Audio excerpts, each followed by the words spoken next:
Welcome back to our channel Waddup Canada, This is Sherry, and this is Sid.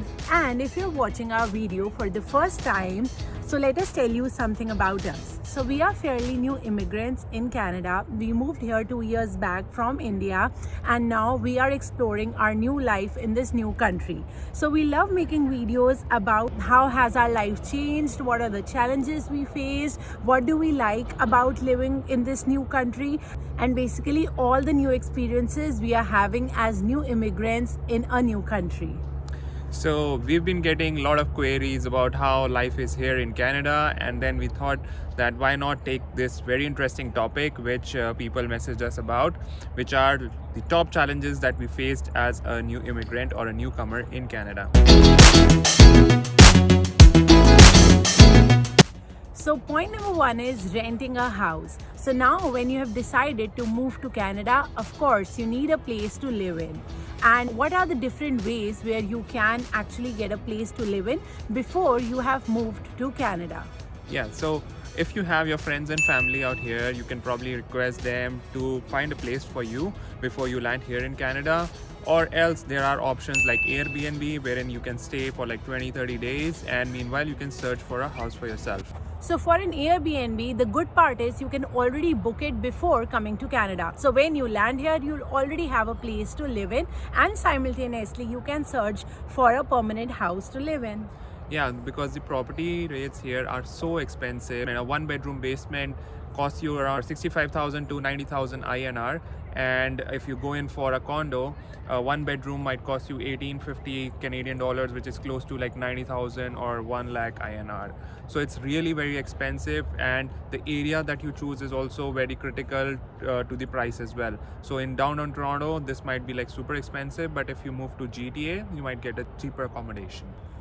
Usually what we have seen is when immigrants come to Canada, they prefer staying at places like Brampton or Mississauga in basements, because those are relatively cheaper as compared to what it is in Toronto.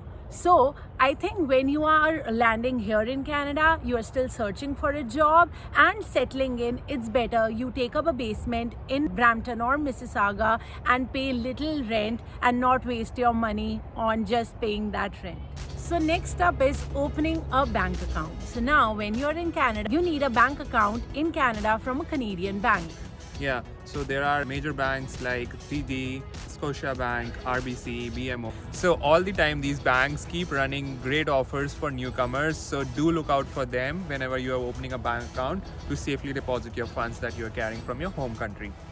So third point is you need a Canadian phone number. Once you are here in Canada, your local number, like your home number, might work on WhatsApp, but for working in Canada, you need a Canadian number. So there are different carriers like Rogers, Bell, Virgin Mobile, Fido, Freedom, which offer you great discounts or great deals for you to go ahead with. So here in Canada, you might also look for a phone and have a bundle offer along with it.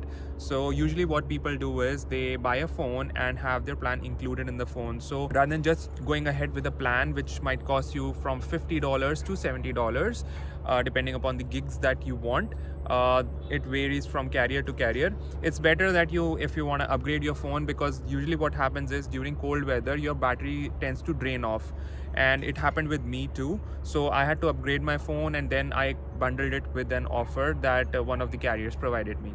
And for me, I came here in November and I had a new iPhone XR just in the same month. Yeah. Fourth point is applying for a piece of ID from Canadian government. Yeah, so there are a couple of IDs that you can apply for right when you come to Canada.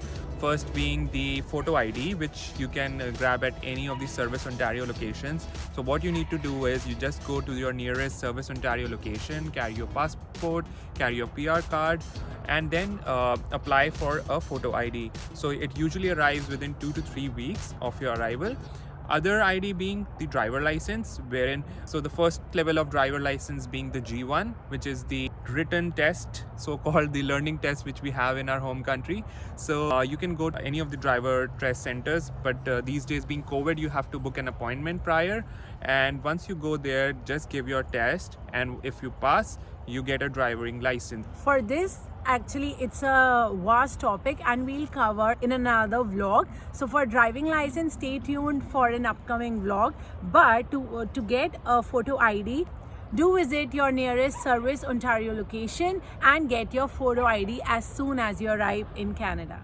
So next is, how do you manage transportation when you are in Canada? So let me tell you, transportation here is not as cheap as it is in India. So in India, we are used to auto rickshaws, or even Uber for that matter is quite cheap if we compare it to how it is in Canada.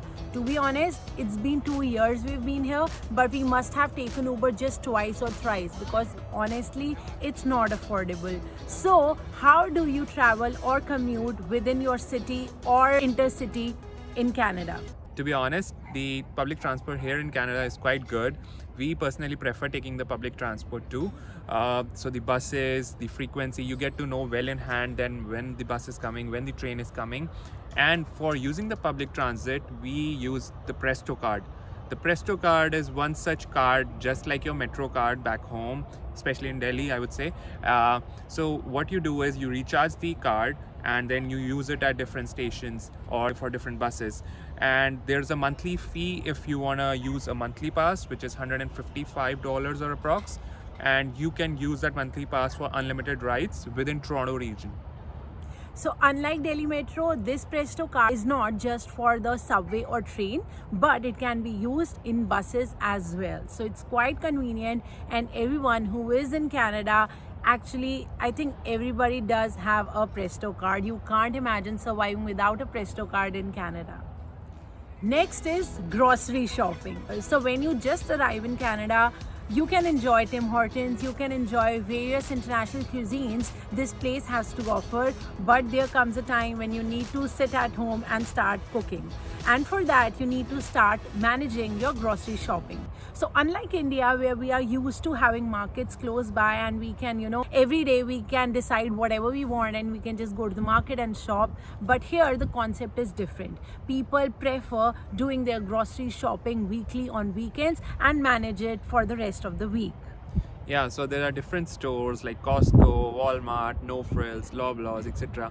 So Costco being a wholesale seller, so people usually go there for bulk shopping, like maybe garbage bags or hand soaps, or probably going in for rice and lentils, stuff like that. For usual daily stuff, people prefer going to Walmart or No Frills because the frills are very less, I would say, and you get better deals too. And a worst come worst scenario, if you're not left with anything, the only option that you're left is going to the nearest store that you have around, probably Loblaws or Longos, which are super expensive to be honest. So yeah, so if you're a newcomer, definitely you have to look at the expenses, the finances, and then choose wisely which grocery store suits your budget, as well as the commute also needs to be taken into account.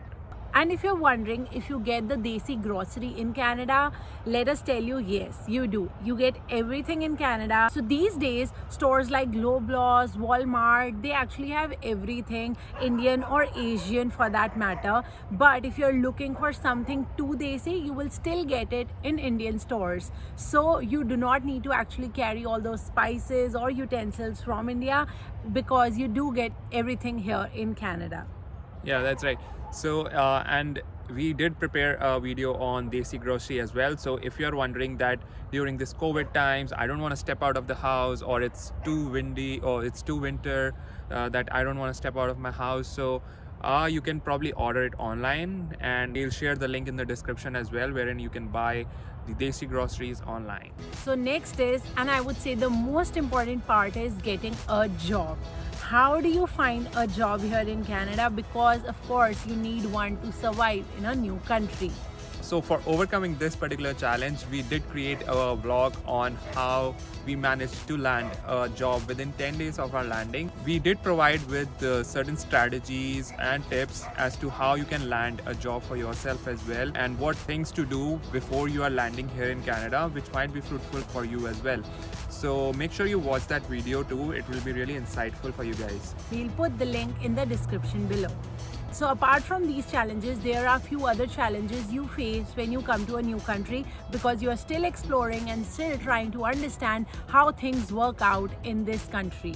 So one of them is shopping for your home, furniture, mattress, TV, or useful things which you need for yourself when you have a house, even if it's rented.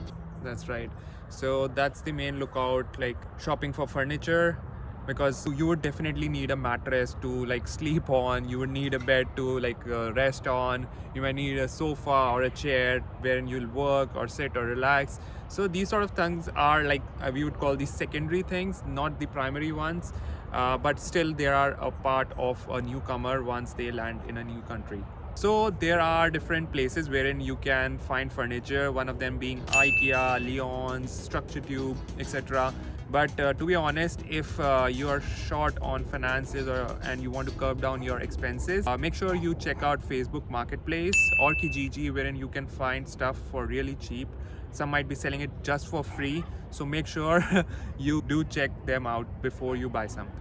The prices are quite good on Facebook Marketplace and Kijiji because they are of course second hand, but they are quite in good quality. If you put in a little research, you will get a good item for your home, and you do not need to spend those extra bucks for a furniture in a rented place. So next is shopping for winter clothes in Canada. So once you're in Canada, I am sure you must have heard about winters in Canada. So you need to be prepared for your first winter in Canada. So we'll be preparing a laundry list of items, what's needed for surviving the first winter in Canada. So what usually people do is before they're landing, they ask their friends or family to purchase like the winter jackets or the snow boots well in advance, because the winter here is extremely harsh. And if they are coming around the Black Friday time or even after the Black Friday, say for example in January or February, they ask their relatives or friends to probably buy those winter gears for themselves, because on Black Friday and Boxing Day you usually get really good deals, maybe like 50% off, 40% off, which would save you a lot of money out there. And even if you don't know anybody already in Canada, you can get a warm jacket from India. But to be honest, the kind of warm clothes we get in India are meant for Indian winters. And to survive Canadian winter, you need to shop clothes which are being used here. Because to be honest, Canadian winters are nothing as compared to what it is in India. So it's better you shop your winter clothes from Canada. But if you're coming during the winter time, maybe say around November or December, do get a warm jacket already from India. But if you're coming at the beginning of November or October, wait for Black Friday sale and do your shopping then. You will get great deals and you won't be wasting any extra money. So what are the challenges that you faced as a newcomer in any of the countries, be it Canada or anywhere in Europe or Australia, New Zealand, wherever you are? What sort of challenges you guys faced? We would love to know from you guys. And if you are planning to come to Canada and you have any other query about how life is going to be here, do let us know. Follow us on Instagram or subscribe to our channel on YouTube and leave us a comment, and we would love to answer all your queries. So thank you for watching. Take care of yourself, your family, and stay connected. Bye-bye. Bye.